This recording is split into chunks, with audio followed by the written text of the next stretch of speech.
Presentar,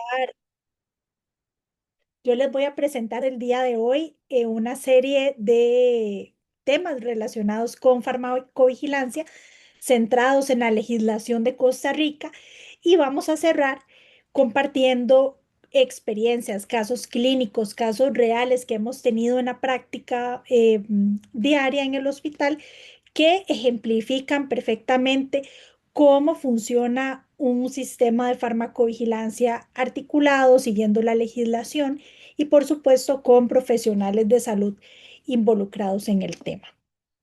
Mi presentación va a contener cuatro partes para aquellos profesionales que nos acompañan el día de hoy y que no están tal vez trabajando en su día a día con el tema de farmacovigilancia. Vamos a hablar sobre conceptos generales, luego vamos a hablar del marco legal en Costa Rica. Vamos a hablar de la notificación electrónica que, bueno, que es una innovación al Sistema Nacional de Farmacovigilancia. Y por último, los casos clínicos. Entonces, iniciemos con los conceptos fundamentales de farmacovigilancia y les quiero comentar que en mi hospital nosotros entendemos por farmacovigilancia o trabajamos la farmacovigilancia más allá de las reacciones adversas. Nosotros hacemos una monitorización integral, una vigilancia complementaria, también con problemas de calidad y vigilamos el uso del medicamento en la práctica clínica habitual. Entonces identificamos si existen isoapariencias, si hay problemas de dosificación, medicamentos que tienen dosificaciones muy similares y todo esto, todos estos apartados, nosotros lo entendemos como farmacovigilancia. Quiero hacer la aclaración que la legislación nacional se centra principalmente en farmacovigilancia como vigilancia de las reacciones adversas. Entonces, eso es una particularidad y traigo en esta primera parte de la conferencia los conceptos básicos que nos ayudarán a comprender los casos clínicos y la legislación. Entonces, ¿qué entendemos por farmacovigilancia? Básicamente es una ciencia, es una actividad que se va a relacionar con la evaluación, la detección, la vigilancia, la comprensión y prevención de los efectos adversos o cualquier otro problema asociado relacionado con el uso de un medicamento en particular, ya sea en el ámbito de la terapéutica, de la prevención de una enfermedad o cuando sea necesario utilizar un medicamento. Básicamente la farmacovigilancia nace porque los ensayos clínicos generalmente se ejecutan en poblaciones completamente controladas, quedan por fuera las poblaciones vulnerables, como por ejemplo los adultos mayores, la población pediátrica, mujeres embarazadas. Entonces, todas esas limitaciones hacen que nosotros, al tener un medicamento en el mercado, conozcamos solo una pequeña parte de su potencial perfil de seguridad. Entonces, la farmacovigilancia nos permite a nosotros conocer cómo se comporta realmente un medicamento en la vida real y a partir de esta detección y evaluación poder hacer luego intervenciones de seguridad que nos permitan tener medicamentos seguros al alcance de la población. Entonces, hablamos de procesos de farmacovigilancia a diferentes niveles. Definitivamente, la farmacovigilancia nace con la detección de problemas, detección de reacciones adversas que encontramos en los sistemas de salud. Llamemos sistemas de salud, hospitales, clínicas, farmacias de comunidad. En esos momentos deberíamos de tener profesionales de salud activos y comprometidos en la detección de problemas de seguridad relacionados a medicamentos. Una vez que hemos detectado un posible problema, podemos notificarlo a la autoridad correspondiente o notificarlo al centro de salud, donde deberá existir una evaluación. Y esta evaluación a nosotros nos permitirá saber si estamos frente a un problema real o si solamente fue una sospecha. Si se está frente a un problema real, entonces nosotros evaluaremos si podemos prevenir efectos secundarios en un futuro hacia el paciente o si se trata de un problema que está impactando a la salud pública de una comunidad, de un país. Y luego, este evento, este problema puede ser comunicado en su formalidad a el sistema de salud, a la seguridad social, a la autoridad reguladora para generar un cambio en la cultura de uso del medicamento. Entonces vemos que realmente la farmacovigilancia nace con los profesionales de salud que estamos atendiendo activamente a los pacientes. Y la comunicación y la prevención de errores se da a todo nivel. Se da desde la industria, desde los mismos centros de salud y, por supuesto, en la autoridad regulatoria, llámese Ministerio de Salud. Mm, Para llegar a tener un programa de farmacovigilancia como lo conocemos hoy en día y para tener esos conceptos, lamentablemente se tuvo que pasar por momentos no tan agradables en la historia de la medicina.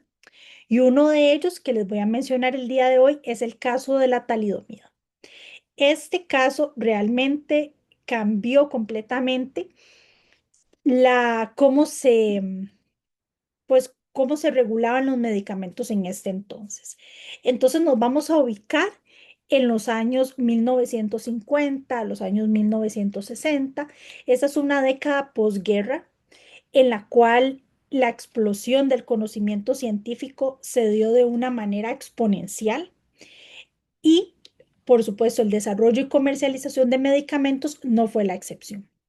Entonces, para este momento, lo que sucede es que se empieza a comercializar un medicamento para un público importante, que son las mujeres embarazadas. Se vende un medicamento que pretende mitigar las náuseas, vómito asociado al embarazo y tiene una acogida importante en el mercado. Lamentablemente, este medicamento producía una malformación genética, una malformación completamente em, aleatoria, y esto hizo que en un periodo de esta década, principalmente del 55 al 60, empezaran a nacer estos niños con malformaciones congénitas que eran sumamente raras, que básicamente aparecía un caso en millones de personas, pero en poblaciones principalmente de Alemania, Francia, em, se observa como una frecuencia inusual de esa malformación y esto llama la atención de los geriatras, perdón, de los ginecólogos. Y los ginecobstetras que estaban a cargo pues de de la atención de estas madres, observan cómo una malformación que es tan rara está siendo cada vez más frecuente.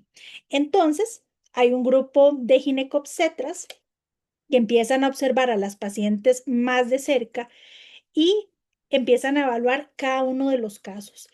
Entonces empiezan a conectar qué tienen en común todas estas madres, qué tienen en común durante el periodo de gestación, antes y después de años de investigación, se dan cuenta que lo que tienen en común es el uso de talidomida. Y es así como años después logran establecer una asociación causal entre el medicamento y la malformación congénita, lo cual lleva a generar una alerta importante en el mercado que hace que se retire inmediatamente el medicamento, que pues en esos momentos que la Organización Mundial de la Salud tenga que intervenir.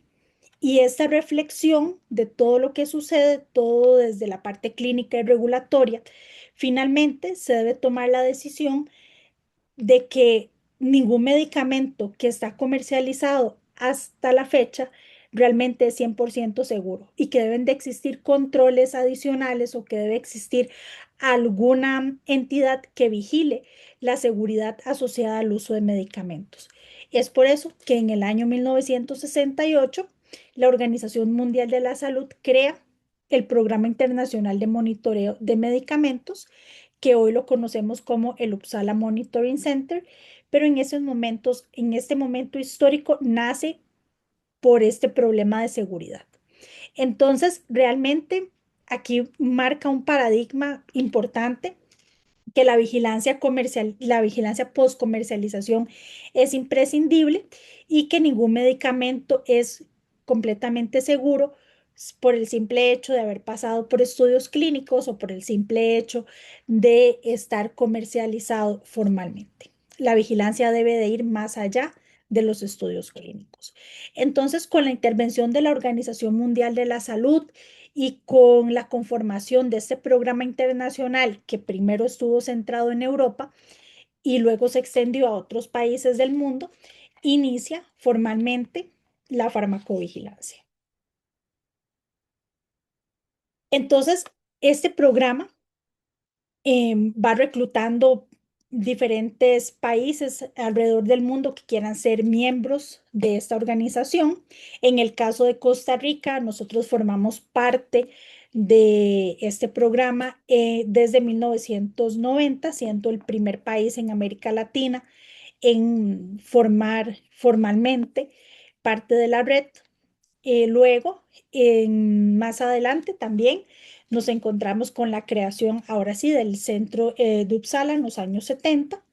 Y luego en el año 2002 encontramos también documentos importantes relacionados con farmacovigilancia a nivel mundial, donde se reúnen las definiciones formales, donde se reúnen normativa que nos va a servir como guía para crear posteriormente nuestra propia legislación, enfocado principalmente en reglamentos y buenas prácticas de farmacovigilancia.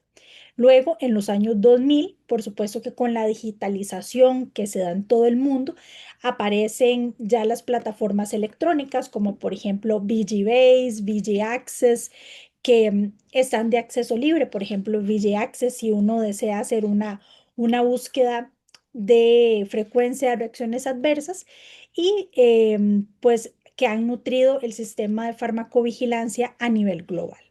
Nosotros contamos con un programa de notificación electrónica desde el año 2017 y les comentaré más adelante en esa presentación particularidades de nuestro sistema de notificación electrónico. Ujú. Bueno, de la mano de la definición de farmacovigilancia, por supuesto que tenemos que definir qué es una reacción adversa, concepto que ya he tocado en diferentes momentos de la conferencia. Entonces podemos definir una reacción adversa como cualquier respuesta nociva y no intencionada que ocurre a dosis normalmente utilizadas en el ser humano, cuando el medicamento se utiliza para la profilaxis, el diagnóstico o el tratamiento de una enfermedad. Se dice que en un hospital de un 5 a un 10% de los pacientes que están hospitalizados experimentarán una reacción adversa que tendrá un desenlace importante en el internamiento, prolongando la estancia del paciente o generando una secuela, una consecuencia permanente. Entonces, a partir de la definición formal de reacciones adversas a medicamentos, Rawlings y Thompson desarrollaron también una clasificación por letras para poder describir las reacciones adversas. Entonces, es un sistema de la A a la F y cada letra pues tiene un significado. Entonces, empecemos con las de tipo A, que viene de augmented o aumentadas. En este caso hablamos de las reacciones adversas que son dosis dependientes, que son conocidas, que se sabe que existen por los estudios clínicos, por la literatura, y generalmente son las que esperamos que un paciente presente cuando toma un medicamento. Por otra parte, tenemos las reacciones adversas de tipo B, que viene de la palabra bizarro, extraño. son reacciones adversas que son completamente impredecibles, que son muy raras, que su frecuencia es sumamente baja y son generalmente las reacciones adversas más graves, las que van a terminar con el paciente en emergencias o con una intervención médica. Y aquí podemos mencionar, por ejemplo, los casos de anafilaxia, síndrome de Steven-Johnson o alguna reacción alérgica importante. Luego tenemos las reacciones de tipo C, que el C viene por crónico y estas justamente son las que suceden cuando el paciente se expone de manera repetida al medicamento. Entonces, el ejemplo clásico de reacciones adversas de tipo crónico es la dependencia a algún medicamento, por ejemplo, a benzodiazepinas o a opioides, que ocurre con el uso crónico de estos principios activos. Luego tenemos las reacciones de tipo D. D viene de delayed o demorado. Y esas son reacciones que se manifiestan al tiempo de haber utilizado el medicamento. El ejemplo clásico que les pongo es el de cualquier medicamento que cause carcinogénesis o una teratogenia, por ejemplo, una malformación congénita, como por ejemplo en el caso de la talidomida. Luego tenemos las reacciones de tipo E, que ese quiere decir E de end, de finalización de tratamiento, y estas son reacciones que van a aparecer una vez que se suspende un medicamento. Entonces aquí podemos encontrar síndrome de abstinencia por el uso también de algunos medicamentos psicotrópicos o estupefacientes o una crisis adrenal al suspender corticosteroides.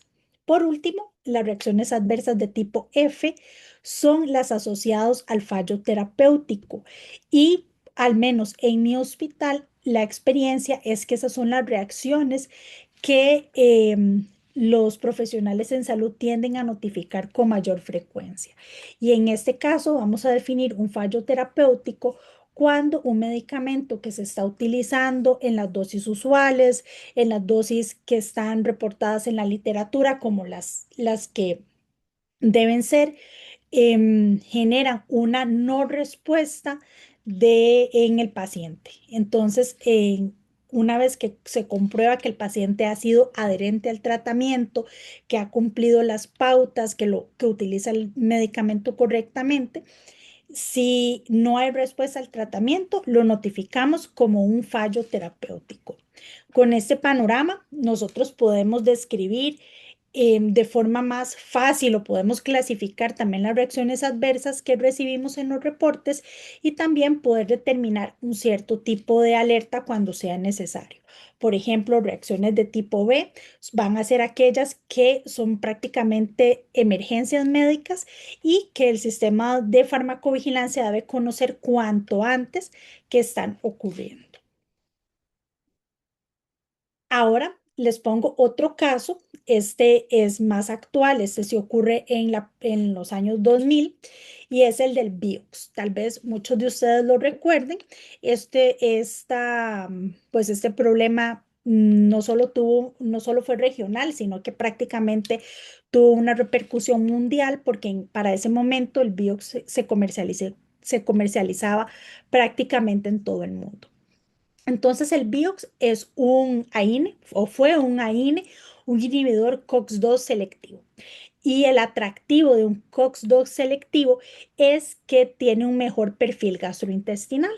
Clásicamente, sabemos que los AINES, su principal reacción adversa o la reacción adversa que más se espera son los problemas de índole gastrointestinal. Pues este ofrecía un perfil favorable y llegó a ser muy aceptado por la población, digamos que por este plus que estaba dando en cuanto a un beneficio extra con respecto a sus similares. Pero en el año 2000 se publican los resultados de un estudio clínico que se dan cuenta que el rofecoxib tiene mayor probabilidad de riesgo cardiovascular versus su comparador naproxeno.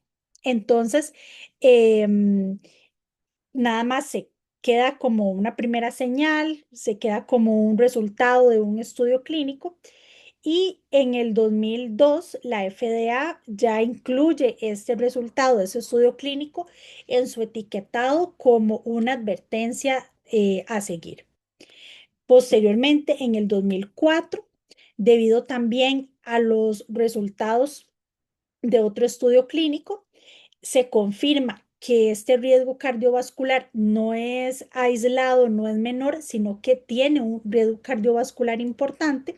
Entonces, Merck, que era su fabricante, decide aplicar un retiro voluntario del medicamento del mercado y esto hizo que posteriormente la FDA tomara la decisión de revisar todo el grupo de los COC2, todas las nuevas generaciones de AINES, dentro de una misma categoría, evaluar su riesgo cardiovascular y así redefinir los estándares de farmacovigilancia post-comercialización para ese grupo terapéutico. Entonces aquí ya vemos cómo una farmacovigilancia activa, una que se articula con investigación, con estudios clínicos, genera señales para poder justamente prevenir y comunicar efectos adversos o posibles problemas de seguridad a nivel global, a nivel de salud pública, que finalmente concluyen con una decisión regulatoria que fue la suspensión de la comercialización mediante un retiro voluntario. Ahora hablemos de un tercer concepto que es el de falla farmacéutica y vamos a definir falla farmacéutica como el incumplimiento de las especificaciones establecidas para un producto farmacéutico, ya sea durante su manufactura, almacenamiento, distribución o uso, que puede comprometer su calidad, seguridad o eficacia. Básicamente, aquí en falla farmacéutica nosotros lo que buscamos son problemas de calidad y los problemas de calidad podrían eventualmente estar acompañados de problemas de seguridad. Entonces, el uso de un medicamento en el cual se sospecha una falla farmacéutica podría eventualmente generar una reacción adversa seria en el paciente que podría llevar también a un problema una complicación de la salud, hospitalización o un desenlace aún más serio. Entonces, algunos ejemplos de fallas farmacéuticas podría ser la contaminación microbiana o química del producto durante alguno de los procesos de manufactura, almacenamiento o uso, la degradación del principio activo por una mala conservación, por ejemplo, vacunas fuera de cadena de frío, un etiquetado incorrecto o medicamentos falsificados, que creo que es tal vez como la falla farmacéutica más grave que podríamos encontrar en el mercado, la falsificación o adulteración de productos farmacéuticos. En las siguientes diapositivas yo les voy a mostrar algunos ejemplos de fallas farmacéuticas que hemos identificado en mi hospital en los últimos años y vamos a analizar una a una. En primera instancia, tenemos problemas de etiquetado, etiquetado inexistente. Ese se trata, bueno, este primero que tenemos a la izquierda se trata de un antibiótico que no contiene etiquetado, entonces definitivamente ese es un medicamento que no se puede utilizar, al igual que este otro medicamento, ese se trata de un poliestireno, también que se utiliza en paciente nefrópata. Estos medicamentos no los utilizamos bajo ninguna circunstancia, aunque vengan dentro de la caja vengan dentro de otro empaque terciario con otras unidades. Estos medicamentos nosotros los reportamos y lo hacemos de conocimiento a los proveedores o a la gestión de medicamentos de aseguramiento de calidad de la seguridad social. El tercer ejemplo, eso es una tableta completamente desintegrada, fracturada. Este blister no se puede entregar al paciente así como está. Entonces también hacemos la notificación y em, coordinamos pues con el fabricante o con el gestor de medicamentos. Luego tenemos aquí a la derecha otro ejemplo. Este es un faltante de una cápsula, también en un blister cerrado. Tenemos también otras fallas farmacéuticas. Por ejemplo, aquí tenemos en un frasco un antineoplásico como 5-fluoracilo, que es un medicamento que se observa que está cristalizado completamente. El segundo ejemplo, ese es un derrame de frascos cerrados de vitamina de gotas.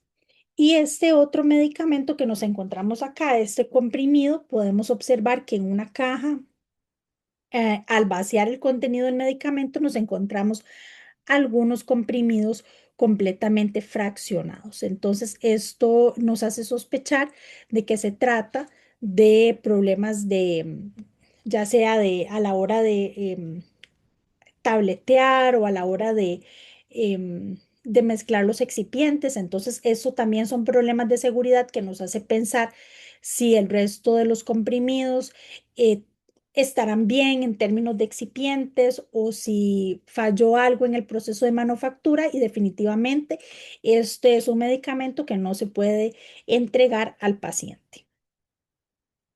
En Costa Rica, nosotros las fallas Lavarse farmacéuticas fuerzas y preparar el las terreno para... seguimos, eh, las seguimos solamente en la seguridad social. No existe un programa nacional como tal, sino que solo es a través de la seguridad social. Entonces, una vez que se identifica una falla farmacéutica similar a las que les mostré anteriormente, el profesional de salud llena un formulario como el que está en pantalla. Actualmente ese formulario está completamente digitalizado y básicamente la información que contiene es el nombre del medicamento, el laboratorio fabricante, el lote, el país de origen, las unidades que presentan la inconformidad, la falla farmacéutica, cuántas unidades se revisaron, y nosotros siempre que identificamos una falla farmacéutica vamos a mantener la custodia de esta falla hasta que se cierre la investigación del caso. ¿Por qué les menciono la investigación del caso? Porque una vez que mandamos el reporte junto con una evidencia de la falla, este laboratorio de normas, que es quien nos da el aseguramiento de calidad en la seguridad social, hace una investigación en muestras de retención de ese mismo lote. Si ellos logran identificar la falla o si otros centros de salud de la seguridad social reportan concomitantemente esos reportes de falla, entonces esto hace pues que se encienda una alerta. Y una vez que se determina la existencia de la falla, entonces se hace una investigación con el fabricante o con el representante del producto en el país y se toma una decisión regulatoria. Entonces la decisión puede ser: se emite una nota al fabricante comentando que se identificó una falla. La segunda opción podría ser que se le solicite al fabricante una medida preventiva, una medida correctiva relacionada con esta falla, cómo lo va a prevenir en el futuro, debe reponer lotes, debe hacer un cambio de lote. O la tercera opción sería tal vez la más fuerte, que es la suspensión del lote, el retiro del lote de la seguridad social y del mercado nacional, si es que estuviera en el mercado privado, y esto tiene una sanción a nivel regulatorio importante. Entonces, el reporte de fallas nosotros siempre lo enfocamos como una posibilidad o una oportunidad también para contribuir al sistema de farmacovigilancia, ya que los sistemas están interconectados. Entonces, existe un enlace de la Seguridad Social con el Ministerio de Salud que permite que se hagan investigaciones en conjunto y que las notificaciones o las decisiones regulatorias que se toman en la seguridad social también tengan un impacto a nivel nacional. Em, Muchas veces, afortunadamente, nosotros encontramos que la respuesta final a un reporte de falla es simplemente el conocimiento de la falla y que queda registrado como un precedente. Entonces, esto hace pensar que la mayoría de los medicamentos que se comercializan son seguros y que cumplen con los estándares farmacopeicos que exige la normativa nacional. El, el hecho de encontrar una falla farmacéutica no nos quiere decir en todos los casos que el medicamento no sirve. Eso quiere decir que ok, que tenemos un problema de la manufactura que hemos identificado, pero este problema podría estar dentro de los límites de calidad aceptables que establece cada uno de los fabricantes y que lo reporta en los certificados de análisis. Entonces, nosotros en el hospital de igual forma tenemos entrenados al personal técnico, al personal farmacéutico, para que identifiquen activamente fallas farmacéuticas y podamos contribuir al sistema y a monitorizar la seguridad en términos de calidad de los medicamentos que utilizamos. Entonces, bueno, una vez que, nada más para repasar, ya les mencioné, una vez que identificamos la posible falla farmacéutica, hacemos una notificación, ya sea una notificación en línea, una notificación em, que les llega directo al laboratorio de control de calidad. Ellos realizan una investigación en el laboratorio con los proveedores y finalmente toman una decisión reguladora o comunican el cierre de la queja como el conocimiento de la falla em, y que queda como un precedente. Ahora hablemos de errores de medicación. Conocemos que los errores de medicación o el concepto desarrollado desde los años 90 es que es cualquier incidente prevenible que pueda causar daño al paciente o que pueda dar lugar a una utilización inapropiada del medicamento cuando éste se encuentre bajo el control de profesionales de salud, ya él sea también el paciente o algún consumidor o el cuidador del paciente. Entonces, básicamente los errores de medicación pueden generarse en cualquiera de las fases de utilización del medicamento, desde la prescripción, desde la dispensación y por supuesto en la administración del mismo. A nivel local, nosotros para errores de medicación no existe ningún programa nacional ni ningún programa de la seguridad social, sino que existen iniciativas tanto en el ámbito privado como en la seguridad social que, que nos permite, digamos, de cierto modo, tener una monitorización constante de errores de medicación.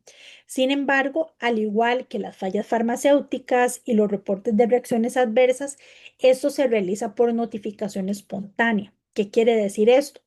Que va a depender exclusivamente de la voluntad del profesional que lo esté notificando si realiza el reporte o no. Entonces, muchas veces lo que nosotros vemos en los tres tipos de notificaciones, a veces es solamente como la punta del iceberg. Realmente hay muchísimas más notificaciones que no se realizan o que no se detectan.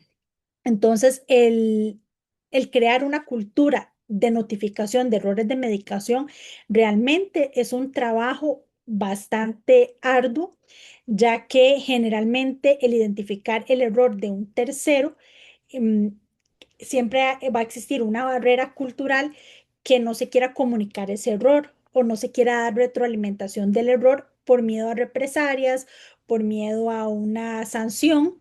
Entonces, generalmente el error, una vez que se capta, se queda ahí, se soluciona el problema a lo interno, pero no existe como una divulgación de errores. Entonces, para esto, para minimizar este sesgo de notificación, nosotros creamos un formulario a lo interno que es completamente anónimo, en el cual el profesional, mediante un formulario de Google Forms, lo que nos transmite es la información esencial del error. ¿En qué etapa se encontró el error? Cuál fue el medicamento implicado y si este medicamento equivocado llegó al paciente. Luego, nosotros hacemos un análisis de los errores de medicación y realizamos una retroalimentación grupal a todos los profesionales de salud periódicamente. Generalmente hacemos informes semestrales o anuales del el programa de farmacovigilancia en sí y por supuesto que ahí incluimos los errores de medicación. Desde nuestra experiencia hemos encontrado errores de medicación a todo nivel, pero lo más frecuente generalmente es en el proceso de preparación o despacho, es decir, el proceso que se hace dentro de la farmacia, ya sea porque se prepara un medicamento que tiene una isoapariencia, se entrega un medicamento con isoapariencia, un medicamento equivocado al paciente, ya sea porque se rotula de forma equivocada, se hace un cálculo equivocado de la dosificación, entre otros. Entonces, como plan remedial, nosotros lo que hacemos es durante el año hacer capacitaciones de los temas más sensibles. Además, dentro del servicio, nosotros contamos con el chat interno de los compañeros y lo que hacemos es que una vez que identificamos una isoapariencia, la comunicamos con un registro fotográfico de forma inmediata para que los farmacéuticos, los colegas farmacéuticos estén enterados que hay medicamentos al despacho en estos momentos que tienen una apariencia similar. Entonces son pequeñas estrategias que a nosotros nos ha permitido trabajar errores de medicación de forma preventiva, pero aún cuesta mucho arrancar con la notificación. A pesar de que es anónima, es un trabajo bastante arduo el estar insistiendo que se hagan las notificaciones de los errores y entre más notificaciones tenemos, pues obviamente es materia prima para poder hacer un análisis y poder intervenir de forma preventiva y de forma oportuna con el personal. Muy bien. Ahora, antes de pasar a la siguiente fase, vamos a hacer un pequeño resumen. Vamos a comparar las reacciones adversas, las fallas farmacéuticas y los errores de medicación. Entonces, básicamente, las reacciones adversas, para repasar un poco, son aquellas respuestas nocivas y no intencionadas cuando el medicamento se utiliza a las dosis correctas. Mientras que una falla farmacéutica es un incumplimiento en las especificaciones técnicas del producto. Y el error de medicación también es el uso inapropiado prevenible del medicamento en la práctica usual. Generalmente la reacción adversa es una respuesta biológica del paciente, una respuesta idiosincrática, mientras que en una falla farmacéutica el origen es definitivamente ya sea por la manufactura, por el almacenamiento o la distribución. Y el error de medicación tiene su origen ya sea en alguno de los procesos como la prescripción, la dispensación o la administración. Todos son completamente prevenibles si se conoce adecuadamente las reacciones adversas que están reportadas en la literatura, si los procesos de manufactura son cuidadosos, al igual que el almacenamiento y la distribución, y lo mismo pasa con los errores de medicación.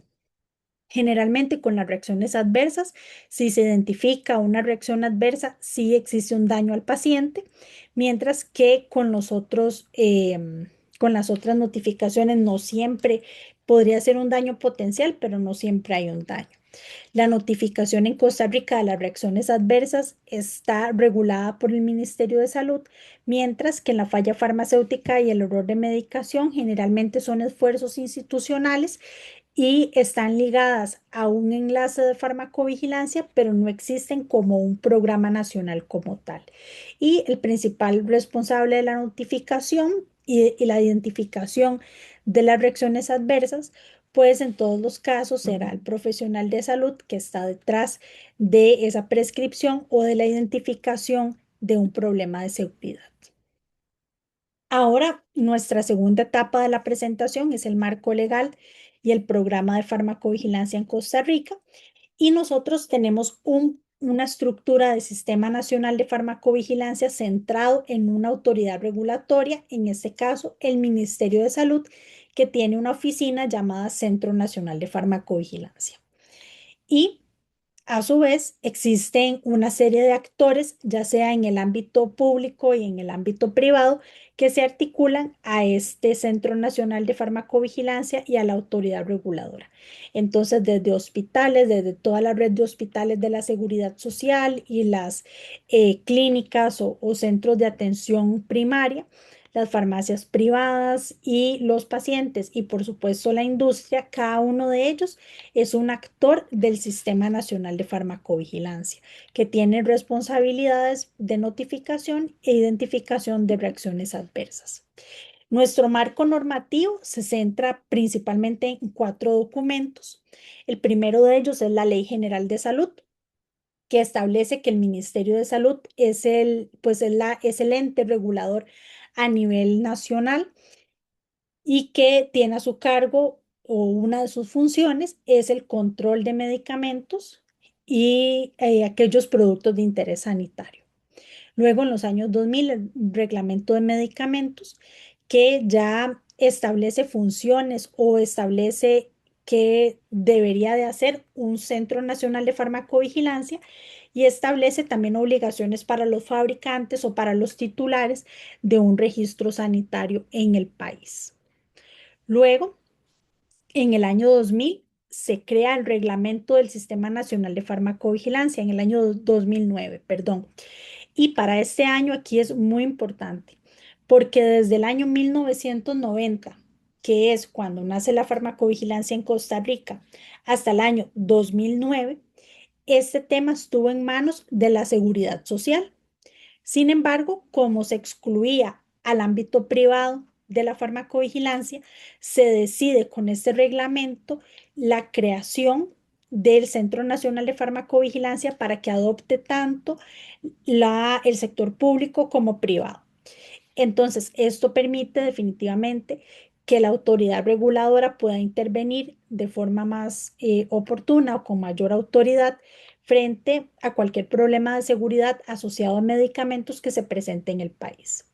El Reglamento Nacional de Farmacovigilancia, además de establecer quién es el ente rector en este tema, también va a establecer cuáles son los actores del Sistema Nacional de Farmacovigilancia, desde la industria, profesionales de salud y pacientes, y deja claros que, por ejemplo, la tarjeta amarilla es el instrumento de notificación oficial para el país, entre otros. Sin embargo, dejaba ese reglamento un vacío importante y era cómo se hace farmacovigilancia. Y es por eso que en el año 2015 se crea el Reglamento de Buenas Prácticas de Farmacovigilancia. Entonces, básicamente, este reglamento lo que hace es adoptar todo lo que se explicaba en el reglamento del Sistema Nacional y ahora sí establece cuáles son las funciones de cada uno de los actores del sistema, establece responsabilidades, establece tiempos, establece más requisitos y esto ha permitido pues migrar desde un sistema que era completamente en papel a tener un sistema más digitalizado, más oportuno, que lleguen las alertas de seguridad más rápido a la comunidad y se establece o se deja claro que el regulador, en este caso la autoridad reguladora en materia de medicamentos en Costa Rica es el Ministerio de Salud. El Centro Nacional de Farmacovigilancia básicamente lo que gestiona son todos aquellos análisis y recepción de tarjetas amarillas. Ellos se encargan de hacer la evaluación de causalidad, también de detectar posibles señales de seguridad. Aquí quiero hacer un comentario. Por ejemplo, en el hospital donde yo trabajo, que son más de 700 camas y nosotros atendemos aproximadamente a casi 2 millones de personas. Nosotros somos un centro de alto volumen de notificación. Entonces, en algunas oportunidades, nosotros generamos una señal de previo antes de que lleguen las notificaciones al Centro Nacional de Farmacovigilancia. Esto es súper útil porque una vez que ellos ya tienen una pista o una idea que algo está sucediendo en un centro grande, es posible que es un problema que se va a replicar en todo el país. Entonces, esto hace que ellos puedan actuar con mayor rapidez. Entonces, aquí el mensaje es que si ustedes trabajan en cualquier centro, no importa el tamaño, y encuentran un problema de seguridad asociado a uso de medicamentos, comuníquenlo cuanto antes porque esto puede hacer que el problema no llegue a otros centros de salud y menos pacientes estén en riesgo. También ese Centro Nacional de Farmacovigilancia se va a encargar de las comunicaciones oficiales a los profesionales de salud y al público en general y coordina las acciones reguladoras, ya sea para retirar productos del mercado, para generar alertas. Todas las alertas o todas las comunicaciones relacionadas a uso de medicamentos se publican en la página web del ministerio y también hacen llegar las comunicaciones a los centros de salud públicos y privados. Vale la pena recordar que el Centro Nacional de Farmacovigilancia participa activamente con el Uppsala Monitoring Center, que es el centro oficial de vigilancia de uso de medicamentos de la Organización Mundial de la Salud. Nosotros actualmente trabajamos con tarjeta amarilla, un sistema mixto, papel y electrónico. Todavía estamos en proceso de migración y que Centro Nacional de Farmacovigilancia siempre va a trabajar de la mano de la seguridad social y del ámbito privado para tener un trabajo coordinado y poder seguir con el trabajo de seguridad a todo nivel. En Costa Rica, según la normativa que les mencioné anteriormente y que está disponible también de acceso libre para que ustedes, si están interesados, la pueden revisar. Yo se los puedo facilitar también. Establece que aquellas reacciones graves e inesperadas se deben de notificar en 24 horas.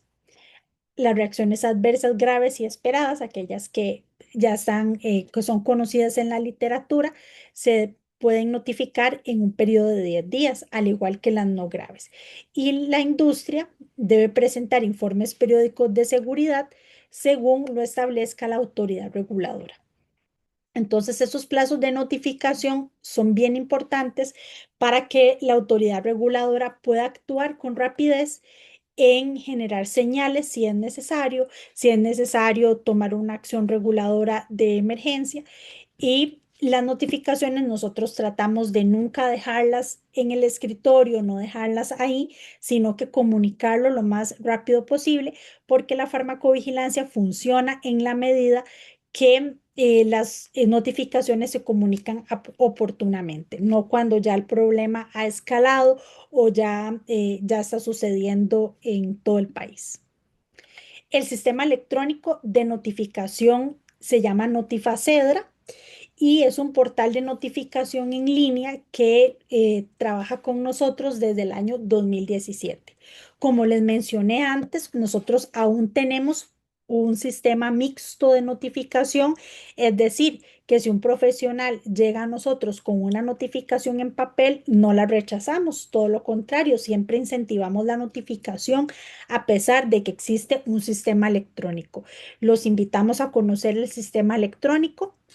Esto lo pueden encontrar en la dirección notifacedra.comisca.org y básicamente lo que se hace es notificar, al igual que la tarjeta amarilla, pero en un formulario digital. Esta iniciativa no es solo de Costa Rica, lo debo mencionar. En realidad, esta iniciativa nace en conjunto, es un trabajo en equipo con los Centros Nacionales de Farmacovigilancia de todo Centroamérica y la República Dominicana.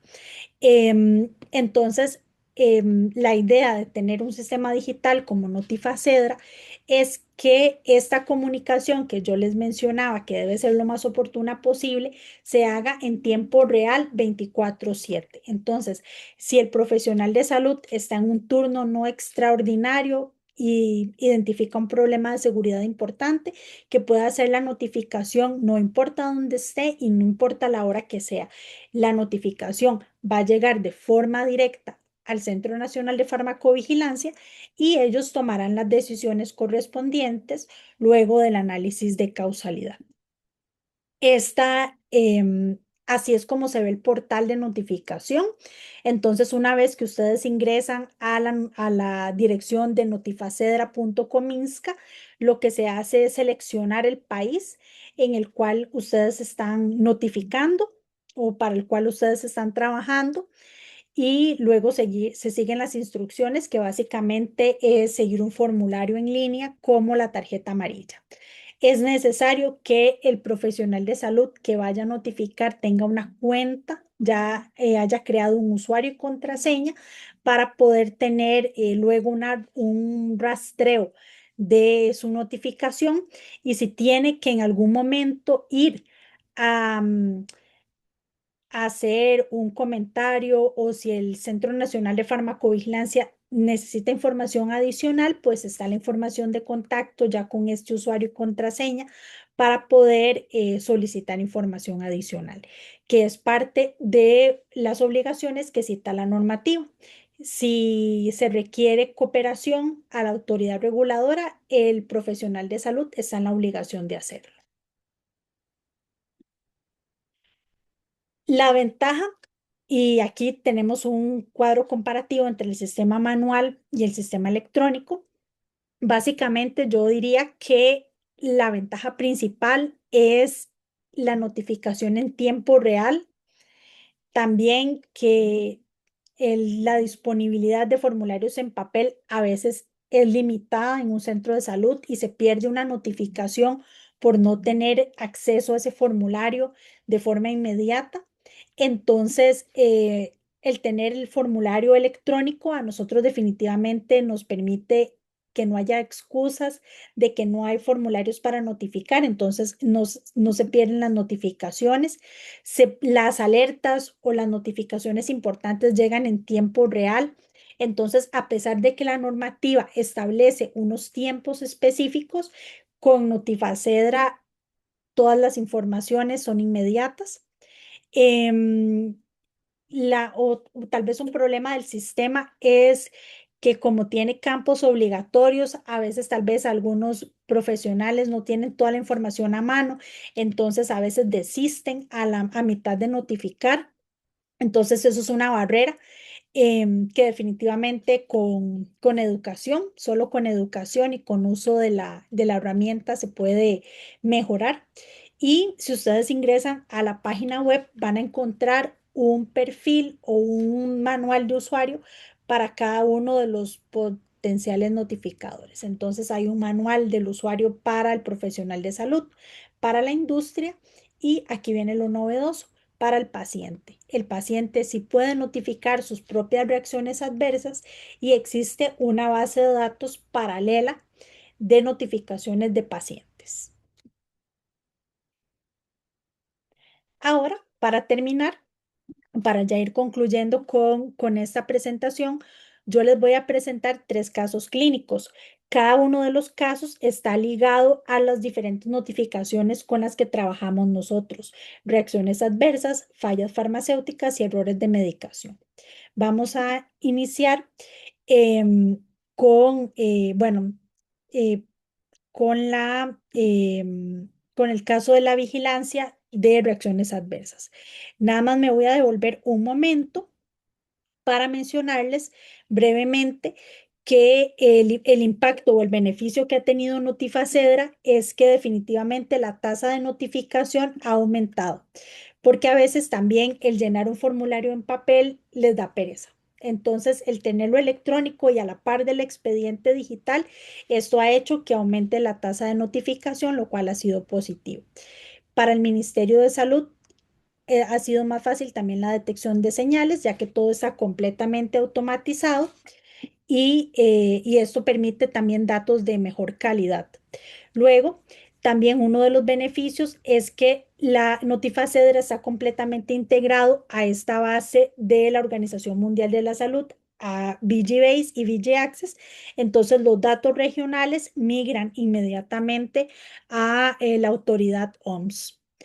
La capacitación continua, como les mencioné antes, estos manuales que están en la web, que son de acceso libre, también permite que los funcionarios estén al tanto de las particularidades de la plataforma y que por lo menos se aborden los conceptos esenciales de farmacovigilancia. Y permite trazabilidad porque al tener identificado al notificador, al principio activo, cuando sea conveniente al lote, entonces la autoridad reguladora se puede movilizar donde haya surgido el problema y no tienen que estar como buscando uno a uno. Ahora sí vamos a retomar los casos y vamos a hablar del primer caso que es de vigilancia de reacciones adversas. Este caso sucede aproximadamente en el año 2012-2013 y lo que sucede es que en la seguridad social se cambia de proveedor del medicamento anastrozol. Hasta el momento, históricamente, el anastrozol era un medicamento que no generaba mayor volumen o mayor número de notificación de reacciones adversas, pero el cambio de fabricante, eh, o eso es lo que observamos en el momento, que existe un cambio del fabricante y entonces empiezan a surgir un montón de reacciones adversas, pero las que se notifican son aquellas que ya están reportadas en la literatura, que ya se conocen históricamente, como por ejemplo mialgias y artralgias, pero en este caso eran mialgias y artralgias muy severas, casi que con el mayor grado de severidad, que en este caso es 4 o 5. Si bien es cierto, al inicio se documentaron como reacciones frecuentes, simplemente era que que aparecían en muchas pacientes. em, el tema fue llamando la atención porque no se centró en un lote específico, sino que fue en todos los lotes que se estaban utilizando en el país. Y entonces esto generó definitivamente una alerta institucional y luego una alerta nacional que definitivamente determinó que por algún mecanismo el medicamento no era seguro, se estaban generando muchísimas problemas de seguridad graves que hacían que pacientes oncológicas inclusive decidían suspender el tratamiento por la gravedad de las reacciones y la decisión regulatoria fue de suspender el registro sanitario y luego se identificaron problemas en manufactura del producto que efectivamente hacían que el producto no era seguro para comercializar en el país. Entonces, ese es un ejemplo que definitivamente se ve como la generación de alertas, como la movilización de las notificaciones tiene un impacto regulador finalmente con la suspensión de un registro sanitario. Y al inicio, tal vez este tema sí tomó como un año o más para que se tomara una decisión reguladora, porque las reacciones eran frecuentes, ya eran reacciones que estaban reportadas en la literatura. Entonces, al principio, lo que se decía era que tal vez las pacientes estaban iniciando el tratamiento, que era un periodo de adaptación. Otras de las justificaciones, a pesar de que existía causalidad, era que tal vez eran pacientes que ya habían pasado por otros ciclos de quimioterapia o por otras terapias, entonces que también ellas estaban sesgadas a los efectos adversos. También se llegó a pensar de que las pacientes leían el prospecto del medicamento, la información en internet, entonces que también ellas estaban sesgadas. Entonces vean que tuvo que pasar mucho tiempo, mucho estudio, una articulación entre la Seguridad Social y el Ministerio de Salud para que se realizara una investigación de calidad que finalmente terminó con una decisión reguladora. El segundo caso es producto de una vigilancia de fallas farmacéuticas y en este caso el medicamento implicado es el propofol. Este, al contrario del caso uno, más bien aquí también, más bien al contrario, no, más bien en la misma línea, el propofol es un medicamento que usualmente no recibimos notificaciones en el sistema, ni de calidad ni de seguridad. Es un medicamento que se utiliza en anestesia y generalmente por las condiciones de uso y por parte de especialistas es muy específico. Entonces no es un medicamento como que está en manos de cualquier profesional y para que ocurra un conglomerado de notificaciones es porque realmente está pasando un problema. En este caso, algunas unidades del medicamento no estaban cumpliendo con ficha técnica, porque si uno observa el medicamento, es una emulsión, pero al agitar las fases se tiene que ver homogéneo. En este caso, se observaba en el frasco que las fases se separaban, las fases de la emulsión. Entonces se realizaron los reportes de falla farmacéutica correspondientes, eran pocas unidades, entonces el medicamento se utilizaba con normalidad mientras se hacía la investigación de calidad. En el entretanto, que este par de unidades de medicamentos estaban en análisis, dos pacientes presentan reacciones graves de tipo anafiláctico que terminan en hospitalización. Ellos venían por procedimientos ambulatorios, por cirugías selectivas y terminan hospitalizados. Otro de los hallazgos importantes también que movilizó la investigación es que la falla farmacéutica se evidenció no solo en un lote, sino que en varios lotes. Entonces, esto dio más peso a que había un problema de seguridad. Se decide poner en cuarentena el medicamento mientras se hace la investigación y se descubre que tiene una contaminación microbiológica.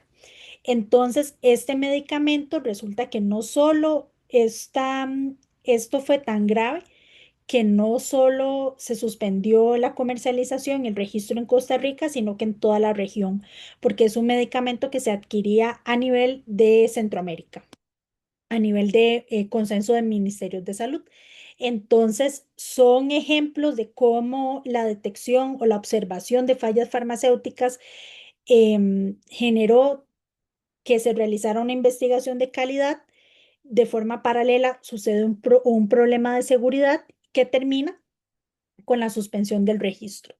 Entonces, aquí el mensaje que les quiero dar es de que vean qué importante que un profesional esté enterado o esté entrenado en el concepto de fallas farmacéuticas, porque justamente desde una farmacia de sala de operaciones fue que se detectó que tenía algunas unidades, pocas unidades en un inicio, pero luego fueron más, tenían las fases de la emulsión separadas.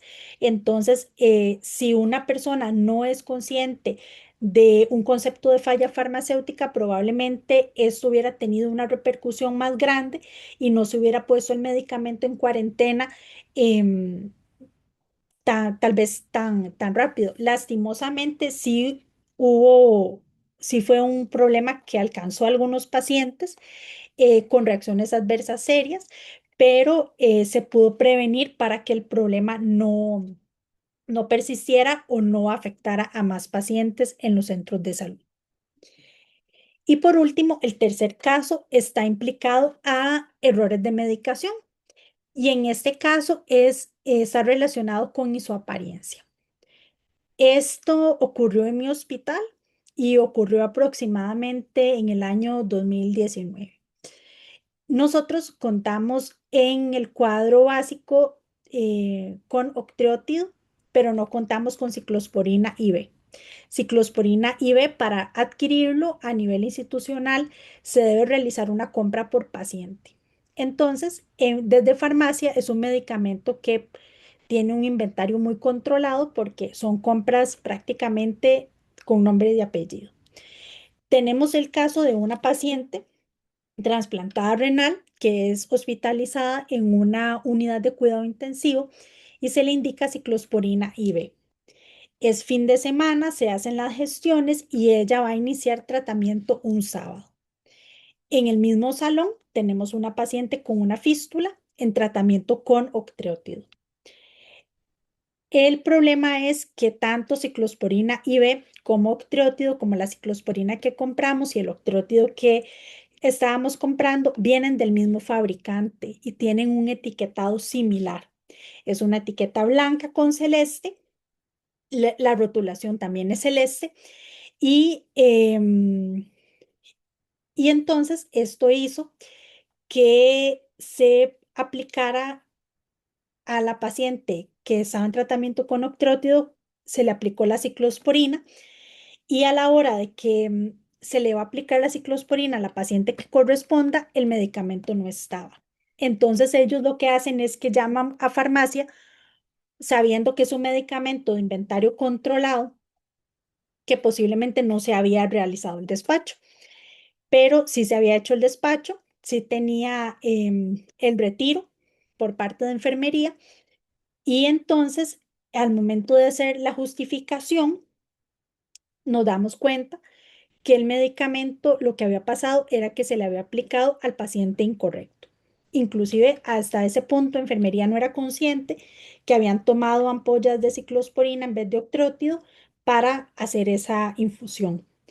Cuando se dan cuenta de lo que sucede, cuando ellas hacen inventario, empiezan a revisar a lo interno, entonces lo que se hace es que se notifican a los supervisores de enfermería, al médico, para que se haga una supervisión totalmente centralizada en el paciente, centralizada en la señora y tomar las medidas que fueran necesarias. Afortunadamente, la paciente no presentó efectos secundarios. Se le pudo aplicar la ciclosporina IV a la paciente y aplicar el octrótido a la paciente una vez que se detectó el error, pero esto nos dejó una enseñanza a todos y es el problema de las isoapariencias y que definitivamente hay medicamentos que además de la entrega usual, del etiquetado usual, deberían de ir con una alerta adicional, con una calcomanía, un sticker de un color diferente o hacer una entrega más personalizada con enfermería, porque la isoapariencia lastimosamente es un problema que nosotros vivimos día a día, no solo con estos medicamentos, sino con antibióticos, con antihipertensivos y no solamente en las presentaciones intravenosas, también lo que tenemos de tabletas, de comprimidos que llegan al paciente, que llegan al hogar, también podrían generar problemas de errores de medicación por confusión por la isoapariencia. Entonces, esto fue un problema grave, serio, principalmente porque era población sensible. Sin embargo, la enseñanza que nos queda es que siempre que exista un error de medicación, hay que comunicarlo al equipo involucrado, no ocultar el error y por supuesto que siempre vigilar al paciente o comunicarle al paciente siempre que sea necesario que el error se va a solucionar y bueno, y también dar a conocer los errores para que no vuelvan a ocurrir. Bueno, por último, quiero cerrar la presentación con algunas ideas que he desarrollado a través de la conferencia, y es que definitivamente la farmacovigilancia es un pilar para la salud pública. El objetivo siempre va a ser proteger al paciente de efectos indeseados durante todo el ciclo de utilización del medicamento, desde la manufactura hasta la administración.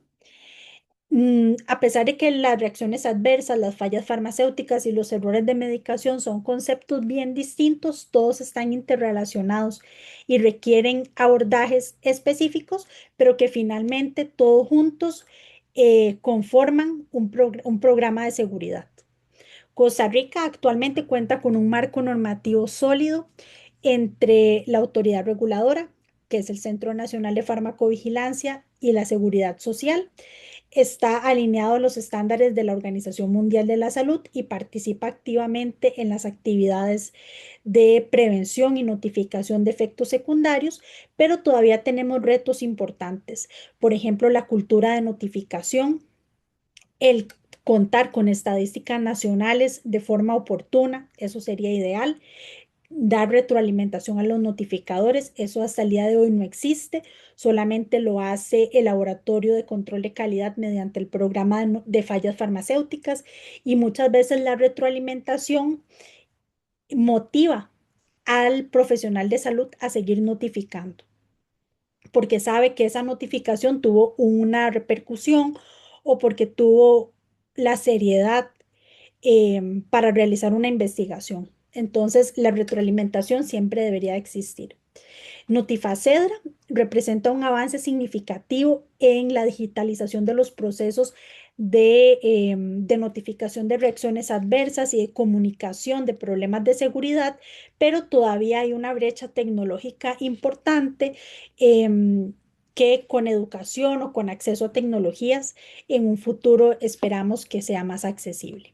y todos los casos regulatorios de farmacovigilancia internacionales y locales nos dejan tal vez la moraleja que los sistemas de farmacovigilancia bien articulados, trabajando, sí es una clave esencial en los sistemas de salud para prevenir problemas asociados al uso de medicamentos a nivel mundial. La seguridad y el uso de medicamentos adecuado es responsabilidad de todos los profesionales de salud, desde los prescriptores hasta enfermería, que se encarga, por supuesto, de aplicar medicamentos. No podemos dejar de lado la industria también y, por supuesto, los pacientes, informar cómo se utilizan los medicamentos de forma correcta, que ellos mismos aprendan a saber cuándo están frente a una reacción adversa y que la puedan notificar apropiadamente, es, creo que, la misión esencial de quienes trabajamos en programas de farmacovigilancia. Les agradezco su atención durante esta ponencia. Yo les dejo acá mi correo electrónico. Si alguno quiere acceso a la normativa o si quiere conocer algo más del Sistema Nacional de Farmacovigilancia, el sistema costarricense, me pueden escribir y yo con gusto puedo atender también sus consultas. Y ahora podemos abrir el micrófono, doctora Mónica, para Muchas consultas. gracias, Cristina, muchas gracias. Yo creo que nos hemos quedado con muchas ideas de cómo funciona el sistema en Costa Rica. Yo creo también que es muy importante ejemplificar cómo se ha trabajado. Entonces, creo que estos casos clínicos realmente nos han ayudado a entender un poquito mejor la normativa de Costa Rica y cómo se trabaja. Creo que por cuestión de tiempo no vamos a poder pasar a preguntas. No veo manos tampoco levantadas desde los participantes. Hay una sola que sí me gustaría mencionarla y es que nos preguntan si en la normativa del país se establece un mínimo de notificaciones por las diferentes casas de salud. ¿Esto existe en Costa Rica? ¿Se establece un mínimo de notificaciones o es relacionada con o no se establece de ninguna forma? Ujú. No se establece de ninguna forma porque el reglamento, o más bien la naturaleza del sistema, como lo concebieron en sus inicios, es mediante notificación espontánea. Ujú. Totalmente voluntaria, Es entonces. totalmente voluntario, totalmente voluntaria y es algo importante también de mencionar que el formulario dice sospecha de reacción Ujú. adversa, porque a Correcto. veces también una de las limitantes que tenemos con los notificadores es que no hacen la notificación porque dicen es que creo, estoy casi seguro, pero no lo sé. Entonces, al decir sospecha, se abre la posibilidad de que se haga la notificación, aunque se tenga una pequeña duda, pero creo que puedes hacer la notificación. Y Luego, el sistema nacional es quien se encarga de hacer el estudio de causalidad, entonces están invitados a notificar siempre que consideren que hay un problema de seguridad. muchas gracias, doctora Fernández. Realmente lo que usted ha explicado en este momento es la base del sistema mundial, las sospechas. Y desde ahí nos vamos alimentando del sistema de farmacovigilancia. Así que le agradecemos muchísimo por su presentación. Ahí tienen el contacto de la doctora Fernández. Y con esto cerramos esta presentación. Les agradecemos por su tiempo y nos vemos en una próxima presentación de ASEMS, que recuerden es el